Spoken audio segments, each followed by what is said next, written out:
Assembly इंतखाबात में BJP Mamata Banerjee सरकार को हटाने और अपनी पार्टी की सरकार बनाने में कोई कसर नहीं छोड़ना चाहती। इसीलिए जेपी नड्डा के दौरे के बाद वजीर दाखिला अमित शाह बंगाल के 2 रोजा दौरे पर जाएंगे। इस दौरे के कई सियासी माने निकाले जा रहे हैं।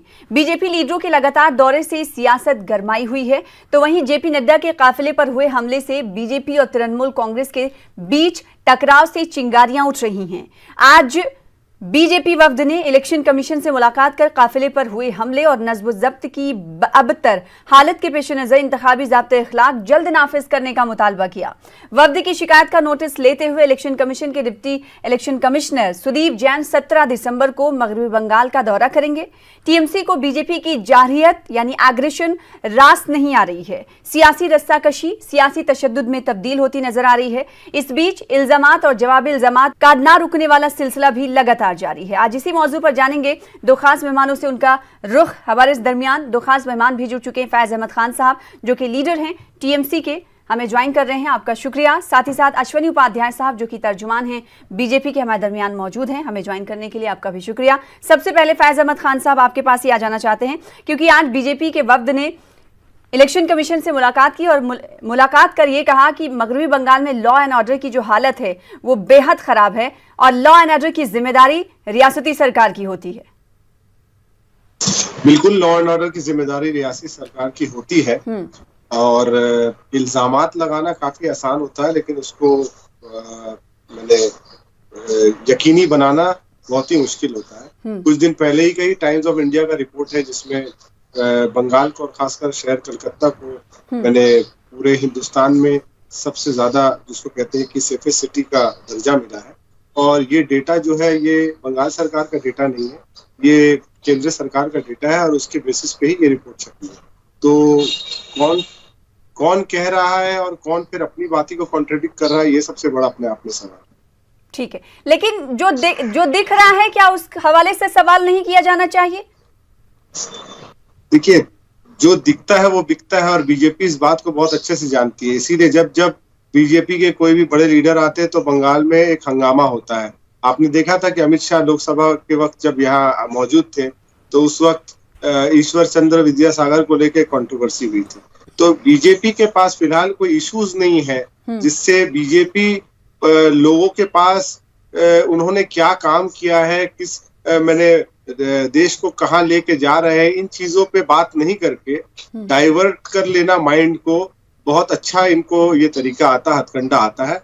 और इसी वजह से बंगाल में आने से पहले ही एक हंगामे का इजाज किया जा रहा है, क्योंकि ये नैरेटिव बनाने की कोशिश हो रही है कि बंगाल में लॉ एंड ऑर्डर नहीं। जी, अश्वनी उपाध्याय, टीएमसी का सीधे तौर पर यह कहना है कि लॉ एंड ऑर्डर को लेकर बीजेपी नैरेटिव बनाने की कोशिश कर रही है, ना सिर्फ कोशिश कर रही है बल्कि नैरेटिव पेश कर रही है अवाम के सामने। देखिए सना जी, मैंने बहुत ध्यान से सुना है और मैं आशा करता हूं कि मेरे मित्र बीच में डिस्टर्ब नहीं करेंगे, 2 मिनट का टाइम मुझे भी देंगे। बंगाल के लोग घूसखोरी से परेशान हैं, बंगाल के लोग जमाखोरी से परेशान हैं, बंगाल के लोग कालाबाजारी से परेशान हैं, बंगाल के लोग मिलावटखोरी से परेशान हैं, बंगाल के लोग मानव तस्करी से परेशान हैं, बंगाल के लोग नशा तस्करी से परेशान हैं, बंगाल के लोग घुसपैठ से परेशान हैं। आप पूरे बंगाल में चले जाइए, एक भी काम बिना अगर पैसा दिए, एक लेखपाल आपका बिना पैसा लिए कोई एक रत्ती भर काम कर दे तो आप बताना। आप बंगाल में चले जाइए, मतलब मैं तो कह रहा हूं कि आप बड़े से बड़े आदमी, कितने भी पावरफुल आदमी हैं, अगर आपको पार्टी का संरक्षण नहीं प्राप्त है, अगर आपको कोई सांसद विधायक टीएमसी से नहीं बोलेगा तो आपकी थाने में एफआईआर नहीं लिखी जाएगी। एफआईआर तभी लिखी जाएगी या तो पार्टी बोले या तो आप थाने में आप पैसा दो। तो थाने में मतलब बिना घूस दिए आपकी एफआईआर तक नहीं हो रही है। आप किसी तहसीलदार में चले जाइए, तहसील में जब तक तहसीलदार पैसा नहीं लेगा, जब तक पेशकार पैसा नहीं लेगा, आपका कोई काम नहीं हो सकता। आप किसी कचहरी में चले जाइए, तो कहने का मतलब इस समय वहां पे जो सत्ता है उसने पूरे शासन तंत्र को लूट तंत्र बना दिया है। आपका थानेदार लूट रहा है, आपका हवलदार लूट रहा है, आपका तहसीलदार लूट रहा है, आपका पेशकार लूट रहा है और जमाखोर, मिलावटखोर, कालाबाजारी करने वाले, चूंकि टीएमसी को, ममता बनर्जी को चंदा देते हैं, वो खुलेआम लूट रहे। जो भू माफिया है, एकदम ऐसे लगता है उनका राज्य चल रहा है, चाहे वो नशा माफिया हो, चाहे वो भू माफिया हो, चाहे वो हॉस्पिटल माफिया हो, चाहे वो दवा माफिया हो, और अब तो हालत ये हो गई है, तो दौरे में बंगाल में हवाले से भी बात की जानी चाहिए अश्विनी उपाध्याय साहब। कोचिंग माफियाओं का अलग सिंडिकेट चल रहा है। आपका कहना है कि कई मसाइल से घिरा हुआ है बंगाल, फिर से बोलिए। तो इस पर बात भी होनी चाहिए जब बड़े लीडरान दौरा कर रहे हैं तो। बिल्कुल बात कर रहे हैं हम, बिल्कुल हम लोग बात कर रहे हैं, बिल्कुल जब डोर टू डोर जा रहे हैं लोगों से यही बात कर रहे हैं कि ये बताओ बिना थाने पे पैसा दिए तुम्हारा एफआईआर कभी लिखा गया क्या? थाने वाले भगा देते हैं। जब तक टीएमसी का विधायक फोन नहीं करेगा एफआईआर नहीं होगा, और एफआईआर लिखवाना है या टीएमसी के विधायक से फोन करवाओ, और नहीं तो 1000 रुपए दो तहसीलदार को या पेशकार को या वहां थानेदार को, तब एफआईआर होगी। ये सिचुएशन हो चुकी है बंगाल में। तो बंगाल में लॉ एंड ऑर्डर बिल्कुल चल नहीं रहा है, वहां शासन तंत्र के नाम पे एक लूटतंत्र चल रहा है, प्रॉपर वो एक सिंडिकेट पूरा चल रहा है, जो नीचे सिपाही वसूल रहा है वो ऊपर गृह मंत्री तक जा रहा है, हर एक डिपार्टमेंट में नीचे पैसा वसूला जा रहा है, वो ऊपर उस सरकार के मंत्रियों तक जा रहा है। ये पूरा सिंडिकेट चल रहा है, खुलेआम चल रहा है। लेकिन अश्विनी उपाध्याय साहब, गुज़िश्ता कई हफ्तों से हम ये देख रहे हैं कि इस पर बात नहीं हो रही है। अगर मसाइल से घिरा हुआ है बंगाल तो इस पर आप खुलकर बात करें। अगर बीजेपी लीडरान की बात करें तो इस पर खुलकर बात नहीं हो रही है, बल्कि सियासत हो रही है, इल्जामात हो रहे हैं, उसका जवाबी हमला हो रहा है, जवाबी हमला भी ऐसे कि सारी हदें पार कर दी जाए। नहीं, मैं आपको बता रहा हूं, देखिए बंगाल में कार्यकर्ताओं की हत्या एक आम बात थी। पहले जब वामपंथियों का शासन था तो यही तृणमूल के लोग, ममता बनर्जी कई बार स्टेटमेंट दे चुकी हैं कि हमारे कार्यकर्ताओं को मारा जा रहा है। जैसे उनको सत्ता मिली तो उन्होंने भारतीय जनता पार्टी कार्यकर्ताओं को मारना शुरू कर दिया। तो बंगाल में जो भी वहां पे शासन में आया, चाहे वो टीएमसी आई या उसके पहले सीपीआई आई, विरोधियों का सफाया करना, मार डालना, उनको फांसी पे लटका देना, उनको एक्सीडेंट कर देना, उनको तरीके से प्रताड़ित करना, उनके घरों को जला देना, उनके घरों को लूट लेना। अभी तो कल एक बीएसएफ का जवान जा रहा था, बीएसएफ का जवान जा रहा है, वो बेकार, इनकी रैली निकल रही है, वो बाइक को किनारे करता है, इसके बावजूद तृणमूल के गुंडे बाकायदा बीएसएफ के कार्यकर्ता को दौड़ा के मारते हैं। वो वीडियो वायरल हो रहा है। आप जरा सोचिए हमारे देश की सेनाओं में क्या मैसेज गया। बीएसएफ के लोग जो वहां बॉर्डर पे रक्षा करते हैं, बांग्लादेश के बॉर्डर पे, इलेक्शन इंतखाबात बॉर्डर पे, उनमें क्या कई रियासतों में होते हैं, इनफैक्ट हिंदुस्तान के मुख्तलिफ रियासतों में होते हैं, लेकिन जैसी खबरें मगरबी बंगाल की सरजमीन से हम तक मौसूल होती हैं वैसी किसी और रियासत से नहीं, खा वो चुनावी तशहीर की बात हो या फिर चुनाव वाले दिन की बात हो। जी, मेरे मित्र को मैंने शायद डिस्टर्ब भी नहीं किया और उनकी तमाम बातों को मैंने, जिसको बोलते हैं, पुरसुकून सुना है। तो मैं उनके जो सवालात है उनका एक के बाद एक जवाब पहले दे दूं, फिर मैं आपकी बात में आऊंगा। तो जो ये कह रहे हैं तो उसको साबित भी तो करना जरूरी है। तो कहना बहुत आसान होता है और उसको सच साबित करना बहुत ही मुश्किल। ये जो कह रहे हैं नीचे से ऊपर तक और ऐसा तो वैसा, घुसपैठ की बात कर रहे हैं कि बंगाल में घुसपैठ है, तो आज तो केंद्र में सरकार इनकी है और बॉर्डर सिक्योरिटी फोर्स मेंटेन करना तो मोदी जी का काम है। और अगर घुसपैठ हो रहा तो इसका मतलब क्या बीजेपी इनएफिशिएंट है बॉर्डर को कंट्रोल करने में जो घुसपैठ हो रहा है? और दूसरी बात जो ये कहते हैं कि खून की राजनीति चल रही है, तो खून की राजनीति तो हम लोगों ने यूपी में देखा है कि किस तरह से राजनीति के नाम पे इनकाउंटर किया जा रहा है। और गौरी लंकेश जैसे जो है, मैंने राइटर्स ने जब आवाज उठाने की कोशिश की तो दिन दहाड़े उनको किस तरह से गोली मार दिया गया। और आज तक सरकार, बीजेपी की सरकार ये ढूंढ करके नहीं निकाल पाई कि वे इनके खूनी कौन है। हम लोगों ने जेएनयू में देखा कि किस तरह से एक लड़का गायब हो जाता है और आज तक उसकी माँ जो है लोगों के सामने, मैंने अपने लड़के की मैंने ये मांग रही है कि मेरा बेटा कहाँ गायब हो गया, वो आज तक नजीब कहाँ गायब है, तो नजीब के बारे में इनके पास कोई खबर नहीं है।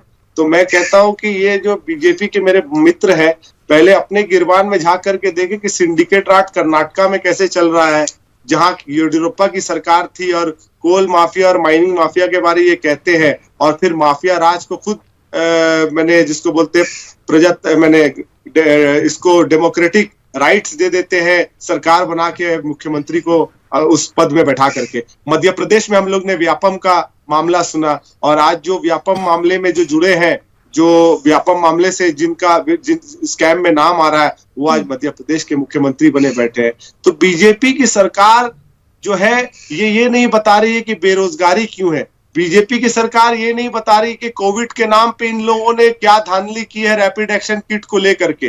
बीजेपी की सरकार ये नहीं बता रही है जनता को कि 1 करोड़ नौकरियां नौजवानों को कहां मिल रही है।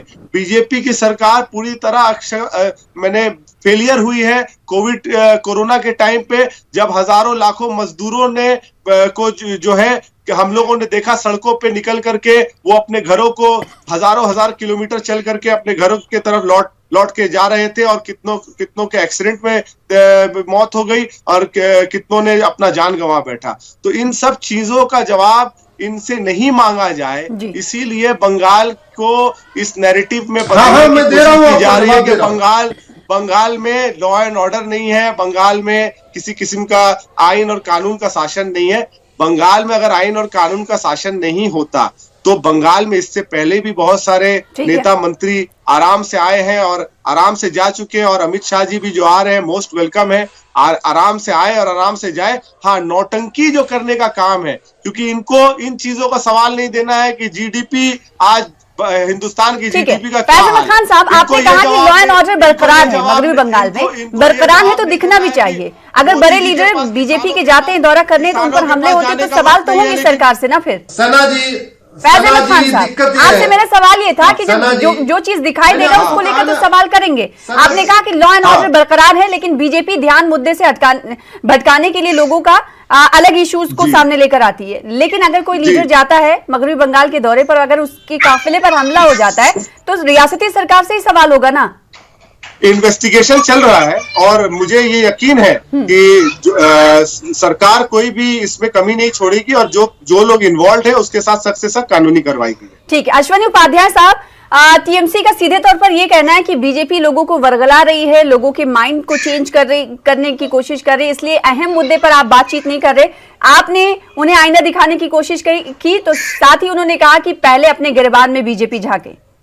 देखिए, ये राष्ट्रीय चुनाव नहीं है, बंगाल के चुनाव पे चर्चा हो रही है, इसलिए मैं केवल बंगाल की बात करूंगा। मैंने अभी आपको कल का एग्जाम्पल दिया, बीएसएफ का जवान सड़क से जा रहा था बाइक से, जैसे टीएमसी की वहां से रैली निकली वो बेचारा चुपचाप डर के मारे किनारे हो गया। इसके बावजूद उसको दौड़ा के पीटा गया। वो बीएसएफ का जो जवान था वो कोई बीजेपी का कार्यकर्ता नहीं था, एक वहीं बंगाल का ही नागरिक था। ऐसा नहीं कि बंगाल के बाहर का नागरिक था, बांग्लादेश या कहीं और से आया हुआ था, वो भी बंगाल का ही रहने वाला था। उसके बाद उसको दौड़ा के पीटा है। ऐसी ये वहां पे रूटीन की घटनाएं हो चुकी हैं। अब मैं आता हूं दूसरे विषय पे। देखिए सना जी, केंद्र सरकार ने इतनी योजनाएं चलाई, लेकिन वो बंगाल में क्या हो रहा है, मैं आपको 5 उदाहरण देता हूं। केंद्र सरकार ने कहा आयुष्मान योजना सबको जो मुफ्त में इलाज किया जाएगा। बंगाल में उसको क्या किया गया, पहले तो उसका विरोध किया गया, जब लागू भी हुआ तो जो आयुष्मान का कार्ड है, बंगाल की जो सरकारी वहां पे लोग हैं उसमें 300 से 400 रुपए लेके तब कार्ड बनवाते हैं। टॉयलेट योजना, जो गरीबों को मुफ्त में शौचालय बनवाना था, उसमें भी इनके इशारे पे वहां के जो सरकारी कर्मचारी हैं एक शौचालय में 2-2 हजार रुपए लेते हैं, कट मनी ले रहे हैं, तब जाके वो शौचालय दे रहे हैं। तो केंद्र सरकार की जितनी भी योजनाएं जा रही हैं, बाकी हर जगह बहुत इफेक्टिवली लागू हो रही है, लेकिन बंगाल में चूंकि सरकारी तंत्र को उन्होंने लूट तंत्र बना दिया है, हर एक विभाग का मंत्री नीचे से वो हफ्ता वसूली कर रहा है। अब चूंकि वहां का मंत्री हफ्ता वसूली करेगा तो बेचारे वहां के कर्मचारी अपने घर से तो पैसा लाएंगे नहीं, वो भी मजबूर है। अगर बंगाल का गृह मंत्री पैसा मांगेगा तो कहां से मांगेगा, वो एसपी से मांगेगा, एसपी थानेदार से मांगेगा, थानेदार हवलदार से मांगेगा। तो एक नीचे पूरा चेन बन चुकी है, चाहे वो पीडब्ल्यूडी डिपार्टमेंट हो बंगाल का, चाहे हेल्थ डिपार्टमेंट हो, चाहे एजुकेशन डिपार्टमेंट हो, चाहे होम डिपार्टमेंट हो, चाहे फाइनेंस डिपार्टमेंट हो, हर एक डिपार्टमेंट में आप बंगाल के किसी भी, मैं बहुत जिम्मेदारी के साथ कह रहा हूं, आप चले जाइए बंगाल के अश्विनी उपाध्याय, सवाल तो यही उठता है कि अगर मसाइल है, अगर करप्शन है तो उस पर बात हो। छोड़ दूंगा, हमले, जवाबी हमले तो कुछ और ही कहते हैं, सियासी रस्साकशी, सियासी हिंसा तक पहुंच गई है। नहीं, हम अश्विनी जी को, मैंने आपको बताया, अश्विनी जी से, हम लोग हिंसा तो ये लोग करते हैं, भाजपा के कार्यकर्ता कोई हिंसा नहीं करते। मैं फिर से रिपीट कर रहा हूं, आप बंगाल के किसी एक डिपार्टमेंट में चले जाइए, बिना पैसे दिए काम हो जाए, मैं आजीवन राजनीतिक संन्यास ले लूंगा। मैं अश्विनी भाई से बहुत जिसको बोलता हूं कि प्रेम से एक बात पूछना चाहता हूं। अश्विनी भाई, आप कह रहे हैं कि बीएसएफ के जवान को पीटा गया। मैं आपसे पूछना चाहता हूं कि आकाश विजय वर्गिया, जो कि आपके प्रधान अध्यक्ष विजय वर्गिया साहब के साहबजादे हैं, इंदौर के बीजेपी के एमएलए हैं, उन्हें हम लोगों ने देखा था किस तरह से बैट से म्युनिसिपल एक ऑफिसर, आईएएस ऑफिसर को वो पीट रहे थे। तो आप बात करते हैं कि यहाँ बीएसएफ के जवान को पीटा जा रहा है, और आप ही के विधायक जो है कानून को तोड़ करके और सरेआम पूरे हिंदुस्तान की टीवी चैनल ने दिखाया किस तरह से वो, मैंने जिसको बोलते हैं कानून से ऊपर बढ़ के कानून के एक अधिकारी को पीट रहे थे। तो उसके खिलाफ आकाश विजय वर्गीय ने माफी मांगी, कोई एक्शन नहीं लिया। आकाश विजय वर्गीय ने उन्होंने माफी मांग लिया। पहली बात तो वो पैसे मांग रहा था, वो नगर निगम का कर्मचारी पैसे मांग रहा था, काम नहीं होने दे रहा था, इसके बावजूद उन्होंने गलती की, माफी मांगा। यहाँ तो खुलेआम बीएसएफ का जवान जा रहा है, खुलेआम बीएसएफ का जवान जा रहा है, रैली देख के जवान जा रहा है, इसके बावजूद आप लोग उसको पीट रहे हो। आपके कार्यक्रम, आज तक आपने सेना से माफी मांगा? ममता बनर्जी को बीएसएफ से माफी मांगना चाहिए। आप ही का बीएसएफ के जवान तो आप ही लोग ने, ममता बनर्जी को बीएसएफ से माफी मांगना चाहिए। आपके कार्यकर्ताओं ने एक निर्दोष सेना के जवान को आपने शुरुआत की आपने बातें शुरू की कि डिस्टर्ब नहीं करना, लेकिन आपको बात सुनने की भी ये होनी चाहिए ना। आपने कहा मैं आपको डिस्टर्ब नहीं कर रहा हूं, तो मैंने आपको डिस्टर्ब नहीं किया, लेकिन आप मेरी बातों को सुनने से पहले आप बात को काट रहे हैं।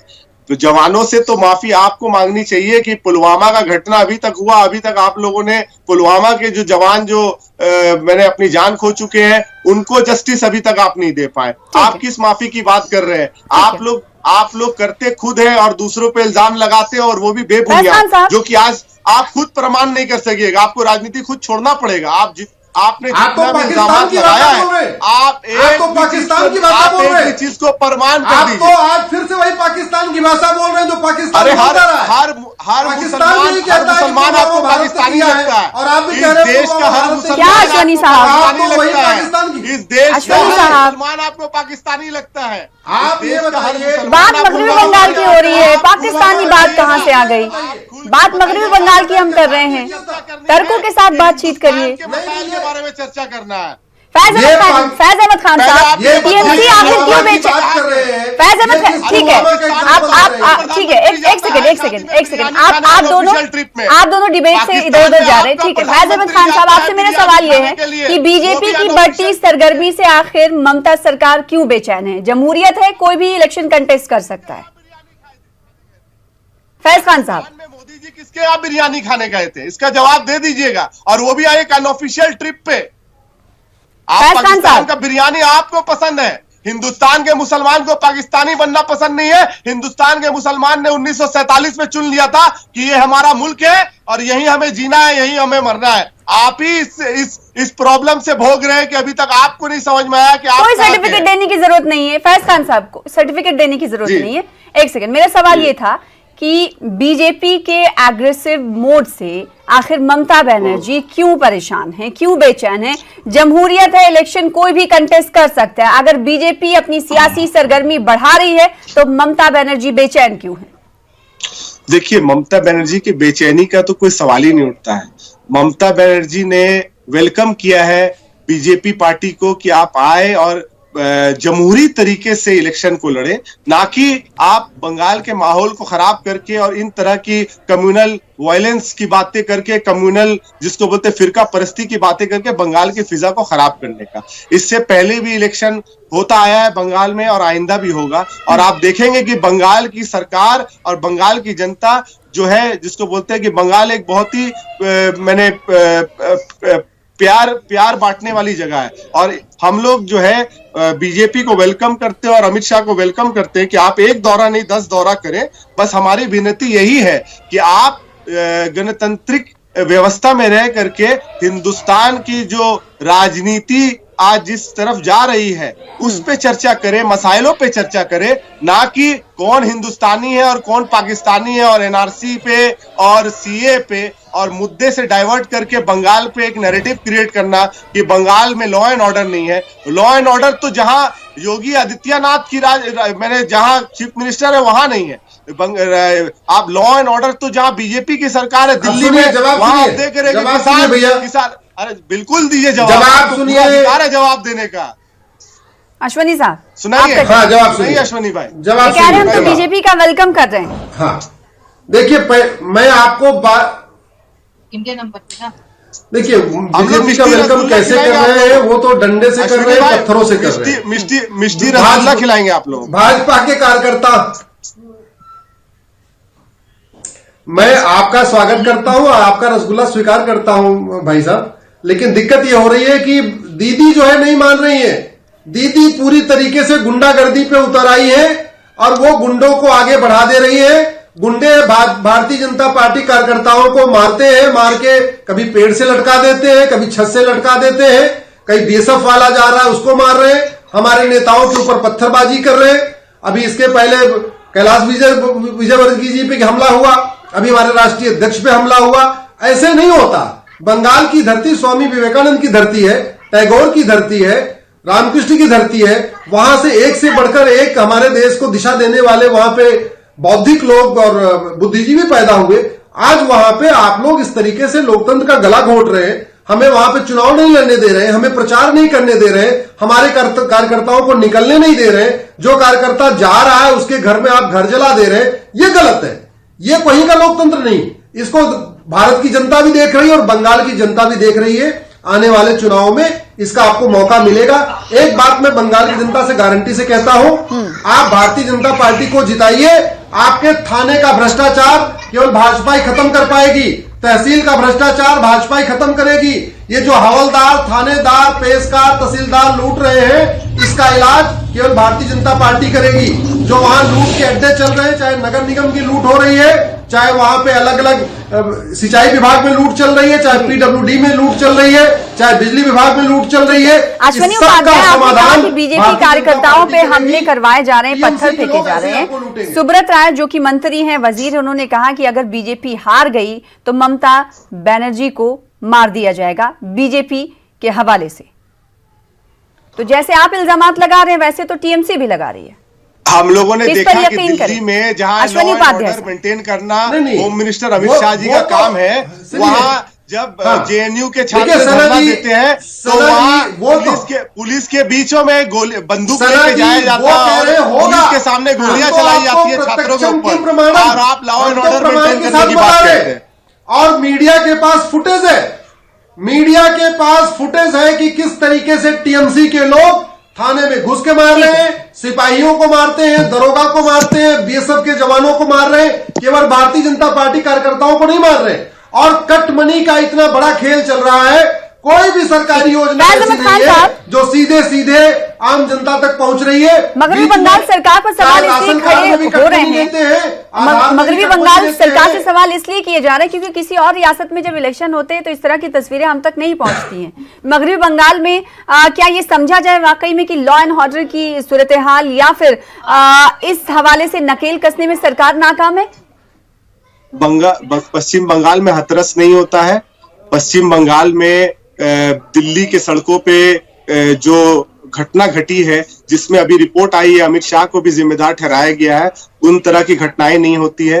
बंगाल में खुलेआम पुलिस के सामने पुलिस के लोग वर्दी में 3 लोगों को पीटते हैं और उनसे जो है भारत माता की जय बुलवाया जाता है। बंगाल में ये नहीं होता है। और बंगाल में जो है धर्म के नाम आधार पर किसी को जो है कुचला नहीं जाता है, लिंचिंग नहीं किया जाता है। बंगाल में छात्रों के ऊपर हमला नहीं चलाया जाता है। बंगाल में खुलेआम सरेआम सड़कों पे बंदूक लेकर के एक पीसफुल आंदोलन के ऊपर गोली नहीं चलाई जाती है।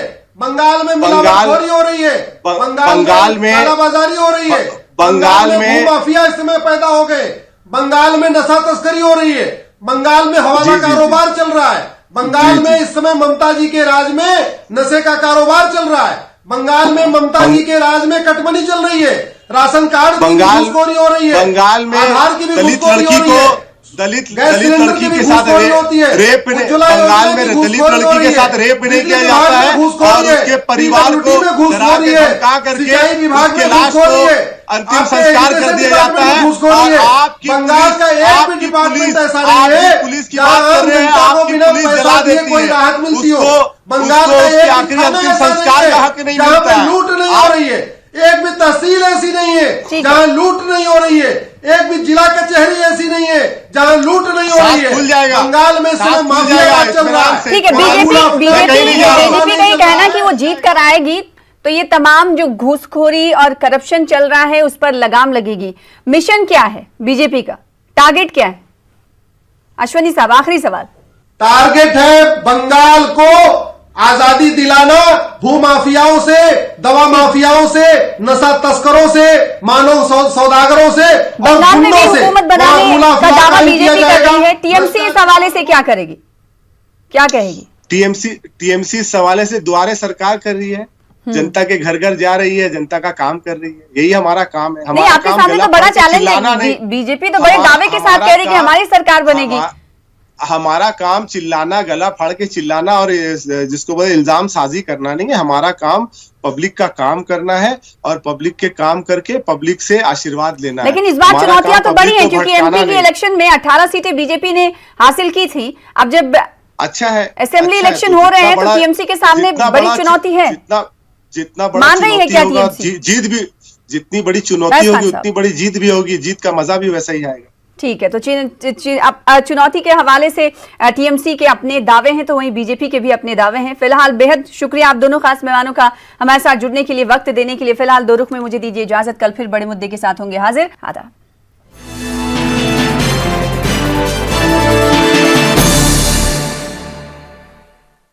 Health insurance